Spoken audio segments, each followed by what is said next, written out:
పోయిన నెల 25వ తారీఖు నాడు మండల ఆఫీసులకు వచ్చినాయి. నేను ముందే చెప్పాను, నిన్న కూడా చెప్పాను,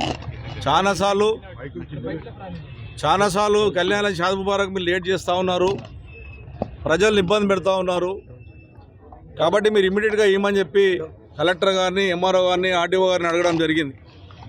అయినా కానీ స్పందించని పరీక్ష సంబర్లో నిన్న నేను కొంతమంది మహిళల ఇంటికి వచ్చి కళ్యాణ లక్ష్యం చెక్కులు ఇస్తలేరు సార్, ఇప్పటికే చాలా రోజులు అయిందని బాధపడితే ఎంబడే మళ్ళీ ఆఫీసులో చేస్తే చూద్దాం సార్, చేద్దాం సార్ అని అనడం వల్ల నేను ఈ రోజున 11 గంటల లోపల మీరు చెక్కులు ఇవ్వకపోతే ఇక్కడనే నిరాదీక్ష చేస్తా, ప్రజలకు న్యాయం చేసేదాకా వదిలిపెట్టనని చెప్పడం వల్ల ఈరోజు ఎంఆర్ఓ గారు వాళ్ళందరూ కూడా ఇలా 534 మందికి కళ్యాణ లక్ష్యం షాద్ ముబారక్ చెక్కులు ఇవ్వడం జరిగింది.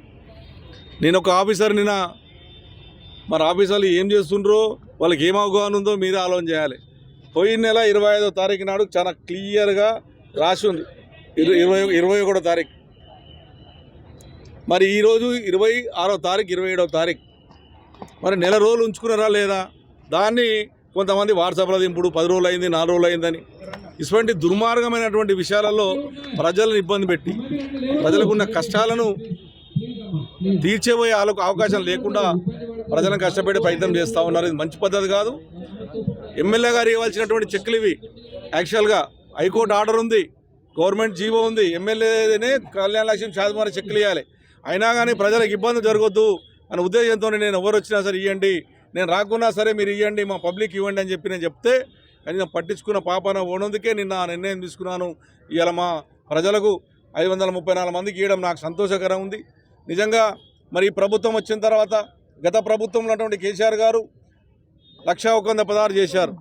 మరి ప్రభుత్వం అన్నది ఎలక్షన్లో మేము గెలిస్తే 1,16 కాకుండా ఇంకా తులం బంగారం ఇస్తామన్నారు. ఇంకా 3వ తారీఖు వస్తే సంవత్సరం అయింది, మరి బంగారం తులం బంగారం అయిందో తెలియదు. ఇవన్నీ కూడా జరుగుతూ ఉన్నాయి. గవి స్పందించండి, గవి ఇప్పిమని చెప్పి నేను ప్రభుత్వాన్ని విజ్ఞప్తి చేస్తూ ఉన్నాను. ఇంకా బంగారం ఇస్తా అని చెప్పి కళ్యాణ లక్ష్యం బంగారం ఇవ్వండి. కేసీఆర్ గారు ఇచ్చినటువంటి 1,00,000 రూపాయల చెక్కులే ఇస్తున్నాం తప్ప మీరు ఇస్తానటువంటి 1,01 తులం బంగారం ఇవ్వాలని చెప్పి నేను డిమాండ్ చేస్తూ ఉన్నాను. ఇది ప్రజలు కూడా చెక్కులు వచ్చిన 24 గంటల్లో చెక్కులు ఇవ్వాలని చెప్పి నేను ఉన్నటువంటి మహేందర్ రెడ్డి గారికి విజ్ఞప్తి చేశాను.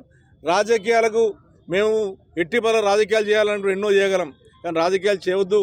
ప్రజలకు వచ్చినటువంటి బీద వాళ్ళకు వచ్చే చెక్కులను మనం అడ్డుపడొద్దన్న ఆలోచనతోనే ఎక్కడ రాజకీయాలు తావు లేకుండా కలుపుకోపోయే విధంగా మనం ఆలోచన చేస్తూ ఉన్నాం. హైకోర్టు ఆర్డర్ ఉన్నప్పటికీ కూడా ఇవాళ వాళ్ళకి నేను సహకరించే ప్రయత్నం చేస్తూ ఉన్నాను, ఎందుకంటే ప్రజలకు కూడా సహకారం చేస్తూ ఉన్నాను. కాబట్టి ఎట్టి పరిస్థితుల్లో మళ్ళొకసారి ఇటువంటి పురపాలన అయితే మళ్ళోసారి ఇది గిట్ట రిపీట్ అయితే మాత్రం ఎట్టి పదల మండల ఆఫీస్ కాడ కానీ కలెక్టర్ ఆఫీస్ కాడ నిహార్ చేస్తా. 24 చెక్కులు వచ్చిన 24 గంటల్లో చెక్కులు ఇవ్వవలసిందే. ఇవ్వకపోతే ఖచ్చితంగా కూకట్పల్లి ఎమ్మెల్యే ఖచ్చితంగా దీన్ని వదిలిపెట్టే ప్రసక్తి ఉండదు అని చెప్పి తెలియజేస్తా ఉన్నాను.